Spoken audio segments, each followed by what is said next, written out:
What's up? What's up? It's time for Done Way Past Funny with your host, Sugar Ray.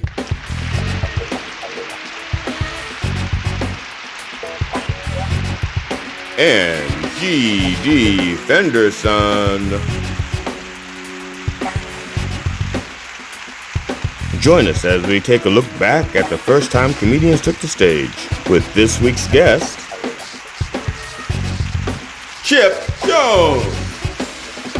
It's time to get down and get dope with Done Way Past Funny.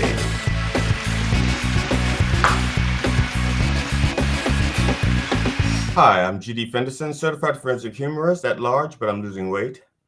My co-host Sugar Ray has been detained at the airport. He should have packed his own luggage.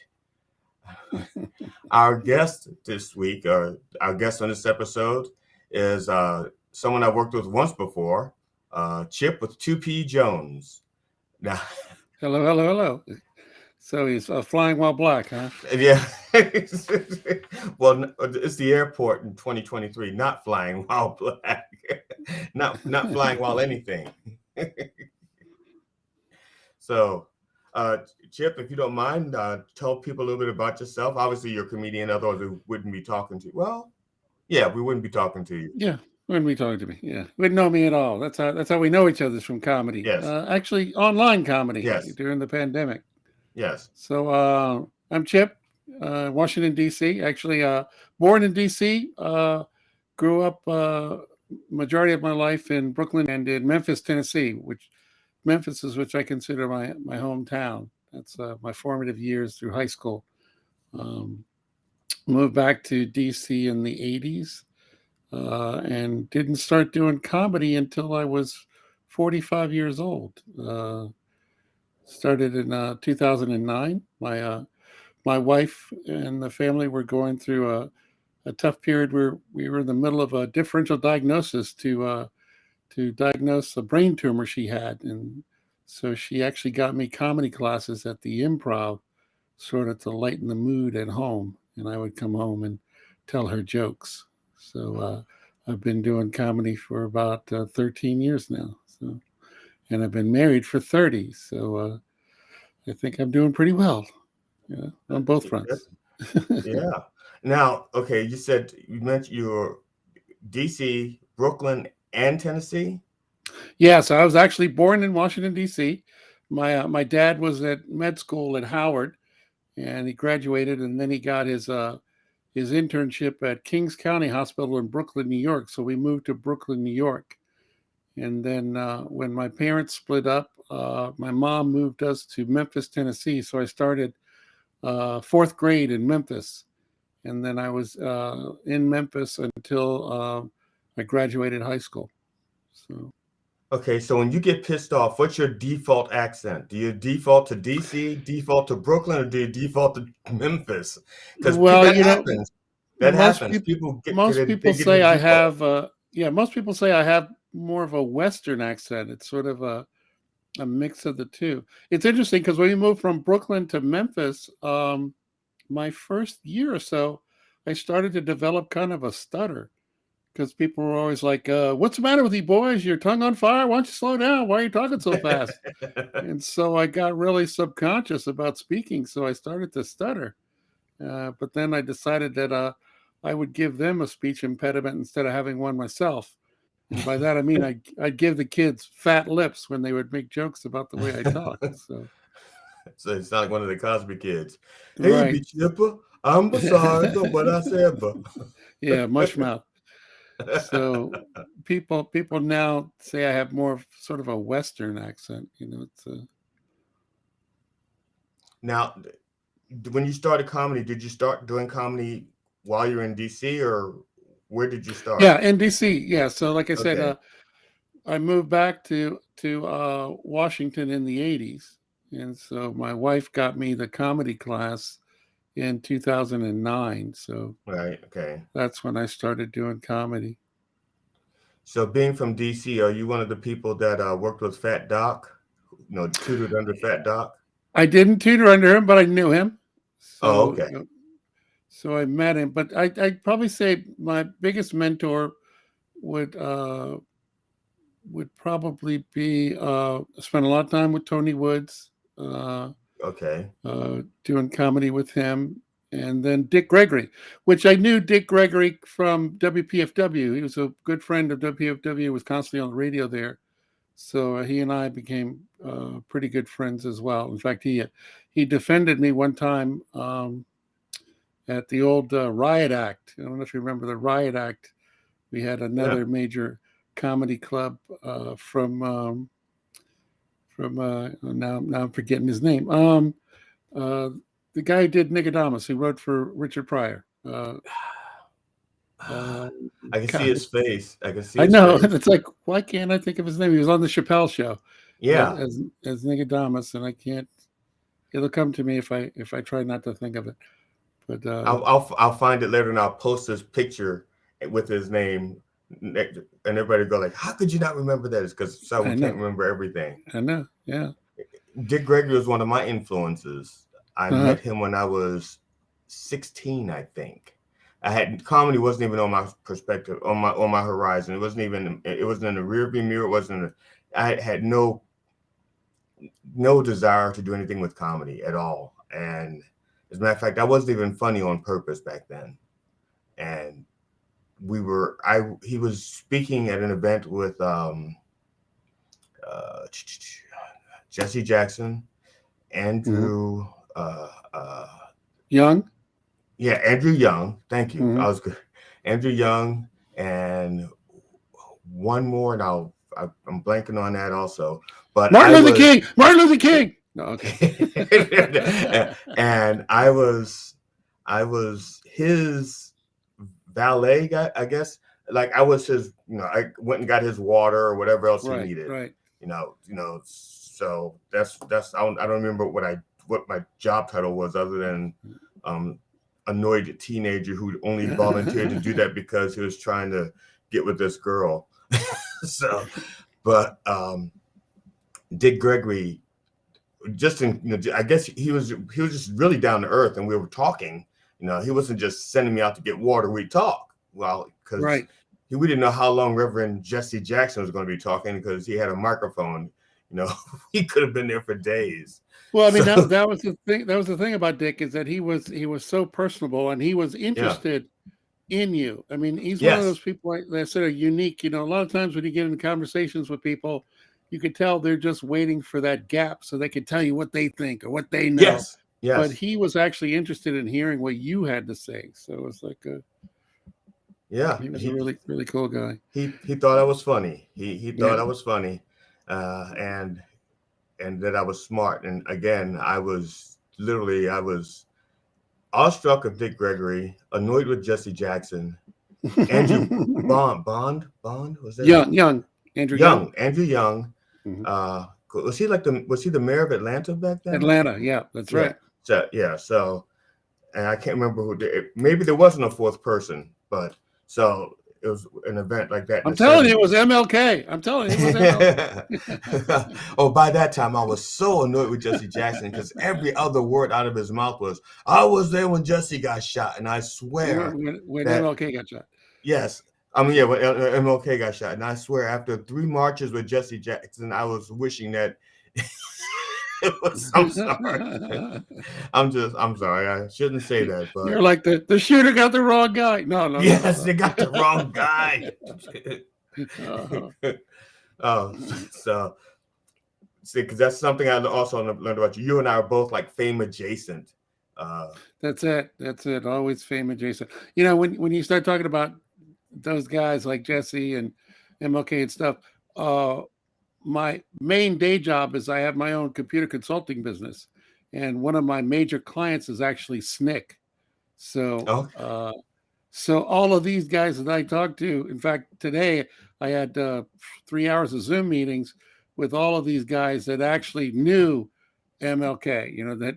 That knew okay. John Lewis. That I mean, not only knew him, but were friends with like Cortland Cox. And Bob Moses. All these guys that Yeah, actually so were civil rights leaders. And so people who actually didn't call him Martin Luther King, they called him ML, like all of his other friends. Right. You called him Martin, right? Yeah. ML. I was like, at least that's what, according to the one of the books on Martin Luther King, his college friends called him ML, and his college girlfriend called him ML.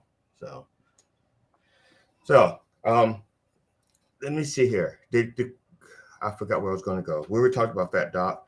Now, before we get to your first clip, you already mentioned that you work at WPFW 89.3 FM, Fridays at 11 a.m. Correct. So are you more Pacifica Network? Yeah. Are you more known in DC area for your comedy or as a host on WPFW? And is there a crossover in the fan base? Yeah, I don't think there is much of a crossover. There's starting to be some because I'm doing more comedy now for WPFW. In fact, originally my association with WPFW was adjacent because my wife was an executive producer at NPR.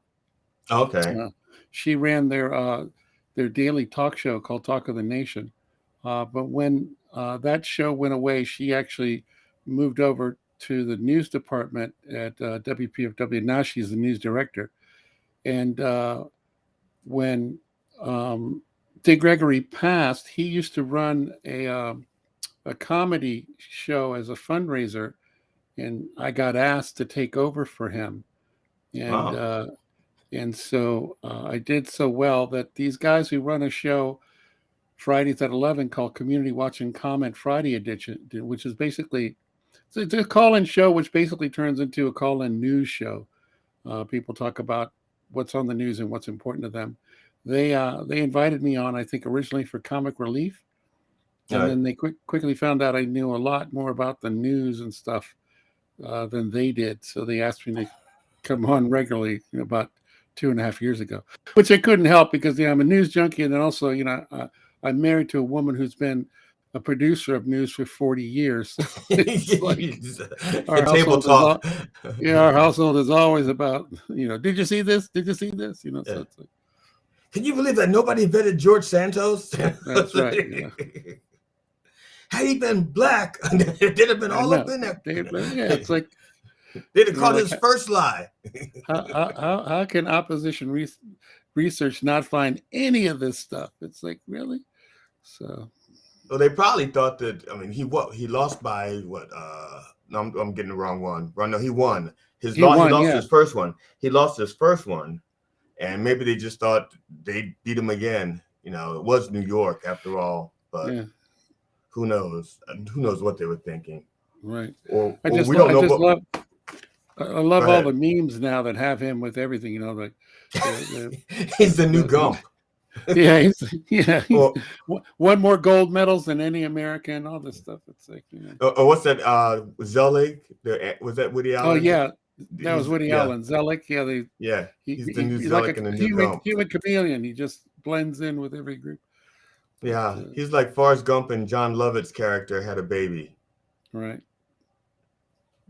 And some people said, "What John Lovett's character?" From Saturday Night Live back. Right. The liar. But he's like, I'm the most. It's not. He's the most exciting man, but I can't remember where it is. Yeah.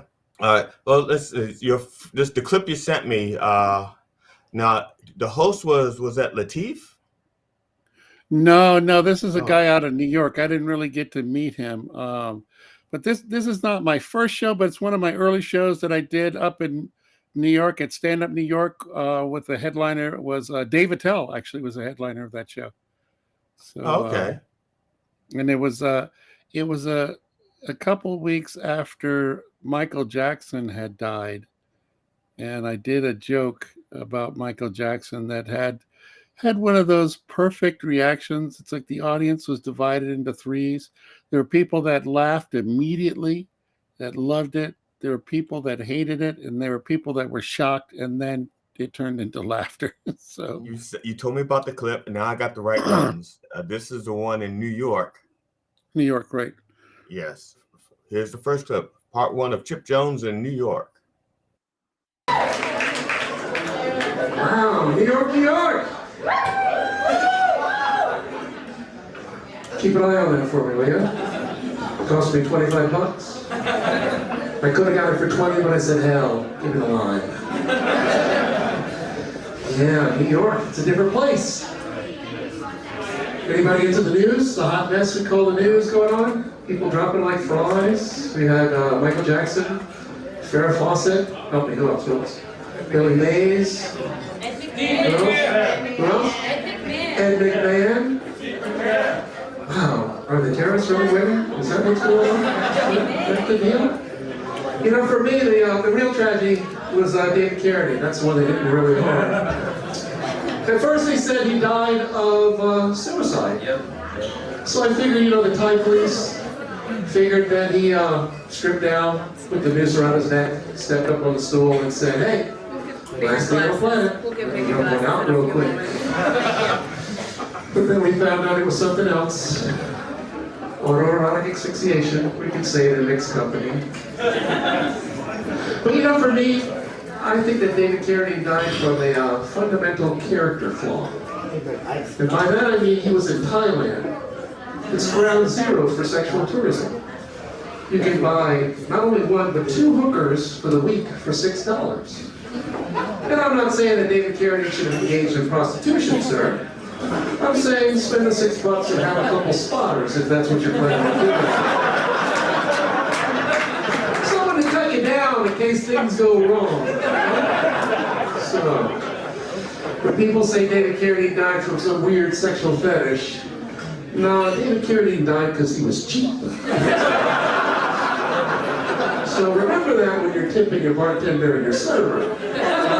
Cheap can kill you. So, what else is going on? Did you hear Senate passed a resolution to apologize for slavery? And I guess some of the congressmen are trying to get ahead of the curve because they received a card recently that said, sorry my folks own your folks. But it was weird because it was signed by Strom Thurmond. And I'm like, didn't that guy die 6 years ago? And I'm sure on his deathbed he freed all his slaves. But I noticed Hallmark, being what they are, and they jumped on the bandwagon, so they're coming out with a whole series of slavery apology cards. Yeah. A couple of my favorites are the slavery. It was a cotton picket chain. Hey, slavery, it's been 140 years. Isn't it all just watermelon under the bridge?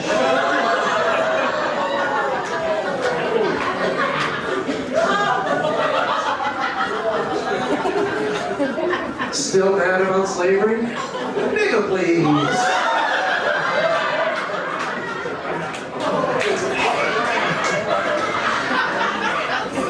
It's my family. It's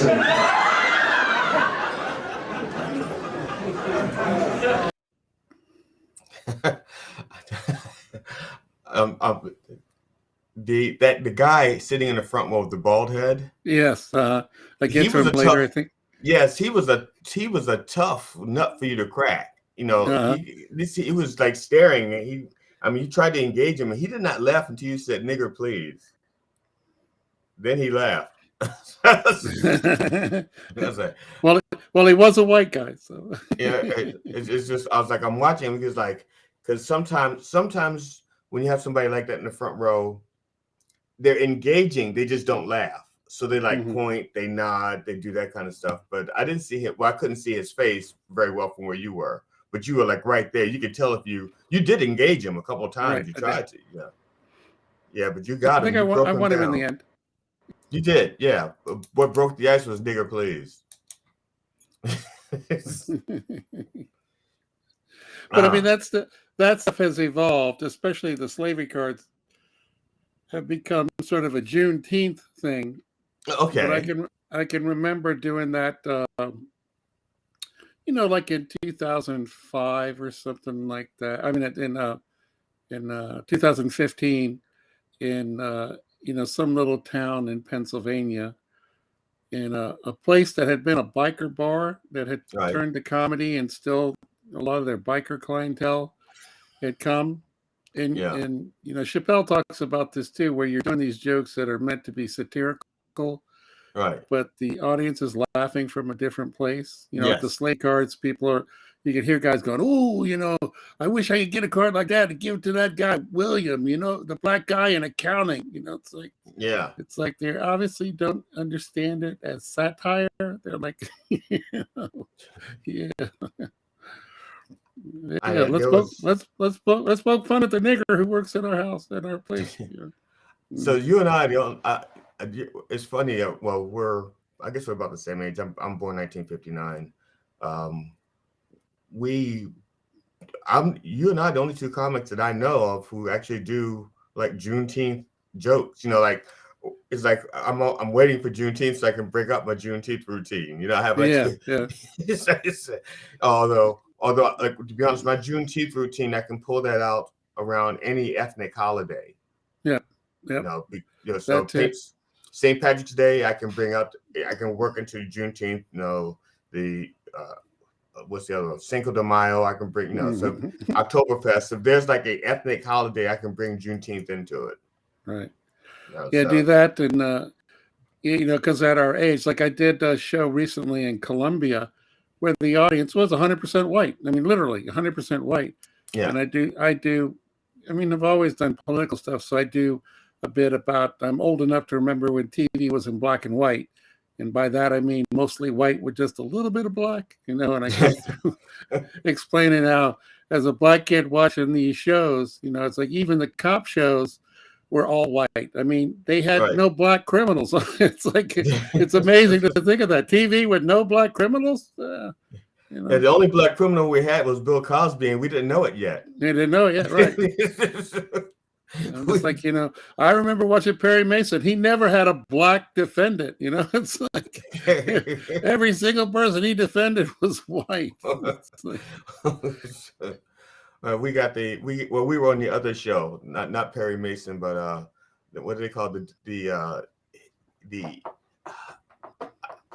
attorneys that they work for the people who don't have money. I can't remember what they're called now.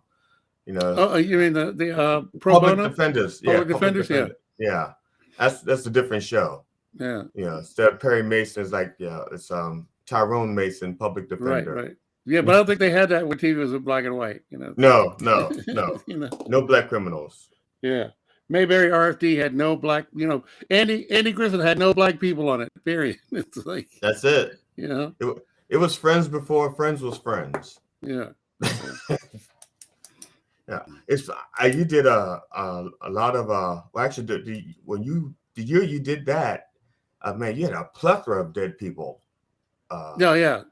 That was one of those years where we seemed to have a lot of famous people die all at once, and we didn't even have a pandemic back then. So yeah, it's like, how when somebody gets close to death, the news people start writing the obituaries, and they have them like right there, and there's somebody waiting. Most of the really famous people, they have them 5 years in advance. Yeah, they have them already queued up. So, do you have any jokes like queued up for like for the next dead people? Yeah, for the next. It's like, oh, come on! Like, how long you been sitting on your now what's his name? Keith Richards joke. How long have you been sitting on that waiting to use it? Well, from what I hear, they've been sitting on Death at Keith Richards jokes for a century now. I think it's just about. They said they did a 3D model of what, from the DNA that they found. They did a 3D model of what they thought Adam, the first man, looked like. And actually was a photo of Keith Richards. You have so we talked about you being like fame adjacent. So have you, like, is there somebody that you ran into, I guess probably through your wife or something, and you just really wanted them to know that you were a comedian, like just because you don't, I mean, for the most part, you don't want to embarrass your wife and fawn over anybody, but on the other hand, you meet somebody who's like, come on, guy, Steve Martin, come on, I'm a comedian. Put me on your show. Well, there's strict rules about that, so I was never able to, get people to put me on the show. The one person who wanted to do a show with me was Charlie Murphy. Charlie Murphy was on her show, and I invited some because I was an open micer. Mooney. Paul I'm sorry, Mooney. Yeah, Paul Mooney. I remember. I'm sorry. Paul Mooney. Yeah, I thought of that too I earlier. I was didn't going to do say, but Charlie Murphy was on her show, and I had invited down because when I started doing comedy, everybody on her show got interested in comedy, and so they actually started booking comedians to talk to on the show. Right. And so they had Jon Stewart, they had Wanda Sykes, they had what's his name, the Indian comedian from Canada. Is that Russell? Russell Peters. Yeah, Russell Peters. Yeah. And Charlie Murphy.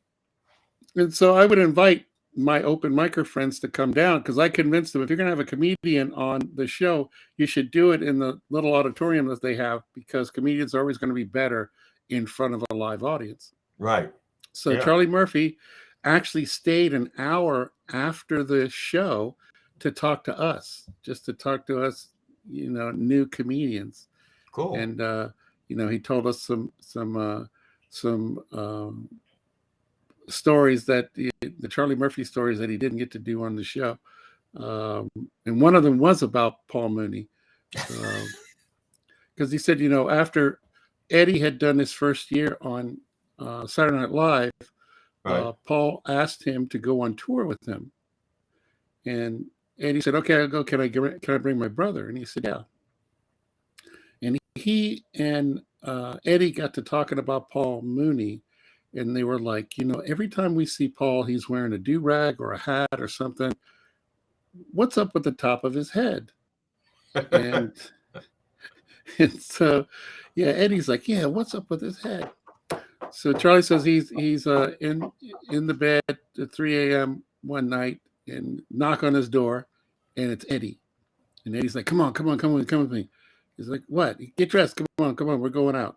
So they went out, and they're in the hallway of the hotel, and they go down one flight to the floor that Paul Mooney's on, and Eddie pulls the fire alarm, and they run and stand outside of Paul Mooney's door, waiting to see what he looks like.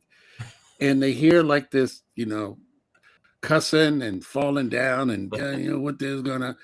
And the door flies wide open, and Paul Mooney is buck naked, except he's wearing cowboy boots and a cowboy hat. and Charlie goes, this guy thinks he's about to run out of this hotel from a fire, and the only thing he puts on is some shoes and a hat. He said, to this day, I still don't know what the top of Paul Mooney's head looks like.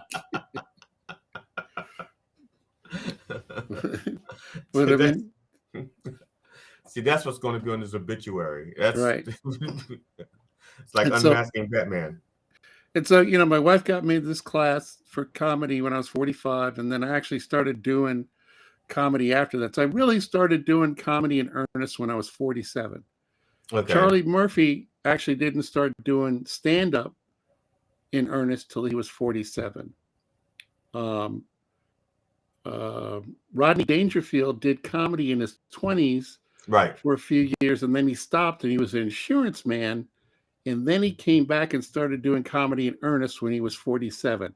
And so we talked about there are a lot of these comedians at 47 was the day for comedians, kind of like 27 was the date for rock stars dying, And so Charlie's like, yeah, I want to do a tour with people who started doing comedy at 47, and that's what I was going to do with him. But then his wife got cancer and passed, and then he got cancer and passed, so it never came to fruition. But we became sort of pen pal friends during that period of time.